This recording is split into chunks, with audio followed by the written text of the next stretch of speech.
सलाम दोस्तों, इस बात में कोई शुबा या अभाम नहीं कि जहां पाकिस्तान के हर शोबे में झूठ और जालसाजी आम है, वहीं हम फेक और जाली हीरो की पैदावार में भी खुद कफील हो चुके हैं। कभी हम तारीख के कचरे से मशकूक किरदारों को उठाकर अपना हीरो बना लेते हैं, तो कभी मजहब, कौम परस्ती और पाकिस्तानियत का चूरन बेचने वालों को हीरो मान लेते हैं।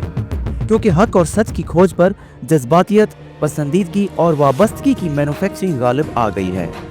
यही वजह है कि यहाँ हर तबके और हर गिरोह के पास अपनी पसंद और अपनी मर्जी के रहनुमा, रहबर, मुनसिफ, गाजी, मोहसिन और फातेह बतौर हीरो मौजूद हैं।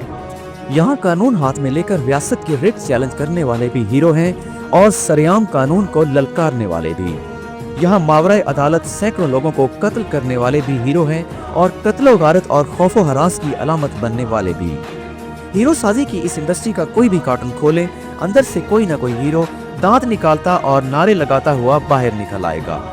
वो आइन पर शब खून मारने वाला कोई आमिर हो या गैबी हाथों में इस्तेमाल होने वाला कोई मजहबी सियासी मोहरा, यहाँ सब हीरो हैं।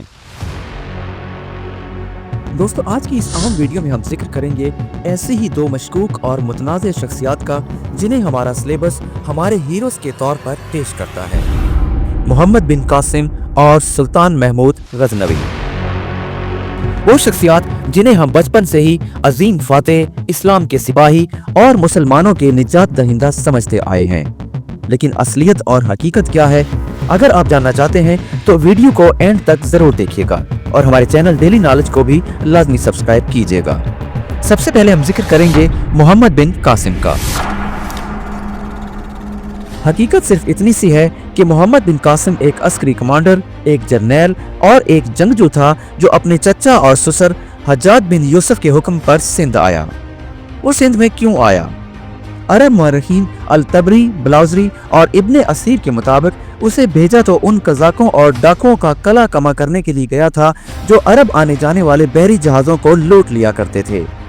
लेकिन हकीकत में इसकी आमद का मकसद उमवी खिलाफत की तरफ से पावर और ट्रेड रूट्स पर कब्जा करना था, क्योंकि सिंध उस वक्त एक अहम तरीन तजारती रास्ता था जो अरब को हिंदुस्तान और चीन से जोड़ता था। लिहाजा इस सारी प्लान को यूं भी कहा जा सकता है कि राजा दाहिर को जालिम जाहिर करके उससे मुकाबले के लिए आना आज की दुनिया में सद्दाम हुसैन पर WMD का बहाना बनाकर अमेरिका का इराक पर हमला करना जैसा ही था। हमारा सिलेबस तो मोहम्मद बिन कासिम की आमद की वजह सिंध के अवाम को राजा दाहिर के जुल्म और सितम से निजात दिलाना बताता है, लेकिन मुअर्रिखीन के मुताबिक राजा दाहिर का कसूर सिर्फ इतना था कि जब उसे बहरी कज़ाकों और डाकुओं को रोकने और उन पर काबू पाने का कहा गया तो राजा दाहिर ने कहा कि ये सब उनके दायरा अख्तियार में नहीं है और श्रीलंका तक फैले इन समुद्री लुटेरों और डाकुओं पर उनकी इतनी दस्तरस नहीं है कि उनको रोका जाए या उनके साथ मुकाबला किया जाए। लेकिन राजा दाहिर की इन वजाहतों को रद्द करते हुए मोहम्मद बिन कासिम ने उसके साथ जंग की और उसे और उसकी फौज को तह करता हुआ मुल्तान और फिर रियासत अलवर तक पहुंच गया। शायद इससे भी आगे जाता, लेकिन खलीफा सुलेमान बिन अब्दुल मलिक ने उसे वापस बुलाया और बुलाकर कत्ल कर दिया। मोहम्मद बिन कासिम ना इस्लाम का सिपाही था, ना मुजाहिद इस्लाम और ना ही उसके मुतल्लक दीन की अशात और तबलीग के बारे में कोई सबूत मिलता है, क्योंकि वो इस्लाम की तरवीज के लिए आया ही नहीं था। लेकिन अफसोस कि हमारे सिलेबस में ड्रामाई अंदाज और मुबालगों पर मबनी तहरीरों ने उसे बहुत बड़ा हीरो बनाकर पेश किया हुआ है। हमें बताया जाता है कि सिंध की एक लड़की ने हज्जाज बिन यूसुफ को खत लिखकर दरख्वास्त की थी कि उन्हें राजा दाहिर के जुल्म और सितम से निजात दिलाई जाए। लेकिन सिलेबस हमें ये नहीं बताता कि जालिम और वहशी तो हज्जाज बिन यूसुफ था, जिसके जुल्म और बर्बरियत की दास्तानें तारीख चीख चीख कर बयान कर रही है। एक ऐसा जालिम तरीन हुक्मरान जिसने खाना काबा पर हमला करके उसकी दीवारें शहीद की, जो 1 लाख से ज्यादा मुसलमानों का कातिल था, जिसने हजरत अब्दुल्ला बिन जुबैर को कत्ल करके उसकी लाश को काबा की दीवार के साथ लटका दिया था। सोचिए, क्या ऐसे हुक्मरान से मदद मांगी जाती?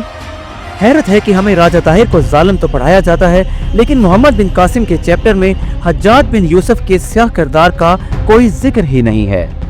दूसरी बात, हमारी दरसी कुतब बरसगीर में इस्लाम की आमद का जो सेहरा मोहम्मद बिन कासिम के सर बांधती हैं, उन बातों में भी कोई सच्चाई नहीं है। मुसद्दका तारीखी हवालों से साबित है कि हजरत उमर फारूक और हजरत उस्मान गनी रजी अल्लाह ताला अन्हो के अदवार में उनकी अफवाज मकरान और ठट्ठा के साहिलों तक इस्लाम का परचम लहरा चुकी थी। दूसरा बड़ा सबूत भारत में मौजूद 3 तारीखी मसाजिद हैं जो रियासत गुजरात, केरला और तमिलनाडु में हैं, जिनके मुतल्लिक कहा जाता है कि ये अरब ताजरों ने बनवाई थी और हिंदुस्तान में इस्लाम अरब ताजर और सौदागर लेकर आए थे। ये मसाजिद मोहम्मद बिन कासिम की आमद से 70 से 80 साल कबल तामीर की गई थी। दोस्तों, ये हैं वो तमाम हकायक जो ना हमें पढ़ाए जाते हैं और ना बताए जाते हैं, क्योंकि हमारे सिलेबस का मकसद तो मोहम्मद बिन कासिम को एक इस्लामी हीरो फ्रेम करना है। शुक्र है कि कराची पोर्ट का नाम सिर्फ पोर्ट कासिम रखने पर ही इक्तफा किया गया, वरना ऐन मुमकिन था कि वहाँ एक स्टेचू ऑफ कासिम भी बना दिया जाता। मोहम्मद बिन कासिम के बाद सुल्तान महमूद गजनवी भी हमारी तारीख और हमारे सिलेबस का एक ऐसा किरदार है जिसे तमाम हकायक और सच्चाई के बिल्कुल बरक्स एक अजीम हीरो साबित किया जाता है। हमें पढ़ाया जाता है कि वो इस्लाम का परचम लेकर निकला, हिंदुस्तान पर 17 हमले किए, मंदिर गिराए और बुतों को तोड़कर पाश पाश कर दिया। हमें इस अंदाज से पढ़ाया गया जैसे सोमनाथ का मंदिर दुनिया की सबसे बड़ी एम्पायर थी जिस पर चढ़कर महमूद गजनवी ने इस्लाम का परचम बुलंद किया। हैरत की बात है कि एक ऐसा हुक्मरान जो अपनी राजधानी गजनी से आता था, हिंदुस्तान में मंदिरों पर हमले करता था, मालो असबाब और सोना लूट ले जाता था और तमाम वसाइल जाकर गजनी पर लगा देता था और यहाँ छोड़ जाता था तबाही, लूट मार और जुल्म की दास्तानें। उसका वतन अफगानिस्तान था, यहाँ वो सिर्फ हमले करने और मालो जर लूटने आता था। ना उसने यहाँ इस्लाम का निज़ाम और निसाब नाफिज किया, ना अदलो इंसाफ का कोई महकमा बनाया और ना ही मदारिस या खानकाहें तामीर करवाई। आज तारीख में सुल्तान महमूद गजनवी सोना लूटने वाला एक डाकू मशहूर है, लेकिन हमारी अपनी मर्जी की बनाई हुई तारीख उसे इस्लाम का मुजाहिद और हीरो बनाकर पेश करती है, जबकि उसके मकासद सिर्फ और सिर्फ अपनी जाती एम्पायर गजनी को मजबूत बनाना था, ना कि हिंदुस्तान के मुसलमानों की खैर खाही। दोस्तों, अब सवाल ये पैदा होता है कि ये सिलसिला आखिर कब तक चलता रहेगा? हमारे सिलेबस से झूठ और मनगढ़ंत तारीख को कब खत्म किया जाएगा? जब कौम को हकीकत की बजाय जल्दसाजी पर लगा दिया जाए तो सोच ताबे और ज़हन गुलाम रहते हैं और जज्बातियत अक्ल पर गालिब आ जाती है। लेकिन हमें जज्बातियत के अंधेरों से निकलकर शऊर और बेदारी की रोशनी की तरफ पलटना होगा। हमें सिर्फ और सिर्फ अपनी उन शख्सियात को हीरो मानना, पढ़ना और पढ़ाना होगा जो किसी मजहब, सियासत या इदारे की नहीं बल्कि इस मुल्क, कौम और इंसानियत की खादिम थीं और हैं।